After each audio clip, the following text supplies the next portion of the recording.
మాచర్ల వైసీపీకి భారీ షాక్ తగిలింది. మాచర్ల మున్సిపల్ వైసీపీ కౌన్సిలర్ల కుటుంబ సభ్యులు ఆ పార్టీని వీడి టీడీపీలోకి చేరారు.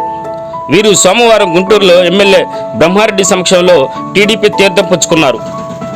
వీరికి ఎమ్మెల్యే బ్రహ్మారెడ్డి టీడీపీ కండవ కప్పి సాధారణంగా పార్టీలోకి ఆహ్వానించారు. పార్టీలో చేరిన వారు 8వ వార్డు కౌన్సిలర్ గెల్లిపోగు జగన్మోహన్ రెడ్డి, 9వ వార్డు జగన్నాథ్ శివయ్యతో పాటు 10వ వార్డు కౌన్సిలర్ సిద్ధమ్మ భర్త సిద్ధయ్య, 2వ వార్డు కౌన్సిలర్ షేక్ జానీబీ భర్త నాగులమేర, 5వ వార్డు కౌన్సిలర్ కలివేలు జ్యోతి భర్త కిషోర్, 7వ వార్డుకు రామగాని రమణ భర్త శంకర్, 11వ వార్డు కౌన్సిలర్ బుట్టి శ్యామల జ్యోతి భర్త చంద్ర, 24వ వార్డు తాళ గోవర్ధని మామ కొండలు. వీరంతా వైసీపీ పార్టీని వీడి టీడీపీలకు చేరారు.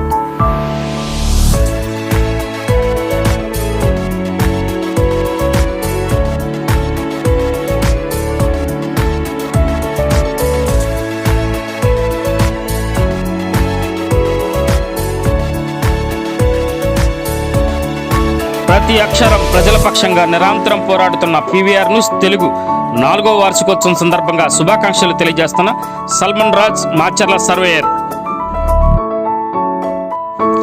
నిరంతరం ప్రజల సమస్యలపై గలమెత్తుతున్న పీవీఆర్ న్యూస్ తెలుగు ఛానల్ 4వ వార్షికోత్సవం శుభాకాంక్షలు తెలియజేస్తున్న బొడ్డు చిన్న నరసింహారావు ముదిరాజ్, 23వ వార్డు మాచర్ల. పల్నాడు ప్రజల సమస్యలపై నిరంతరం పోరాడుతూ ప్రజల మన్ననలు పొందుతున్న పీవీఆర్ న్యూస్ తెలుగు 4వ వార్షికోత్సవం శుభాకాంక్షలు తెలియజేస్తున్న మాచర్ల చక్రధర డిగ్రీ కళాశాల ప్రిన్సిపల్ కుర్రి సాయి మార్కొండారెడ్డి.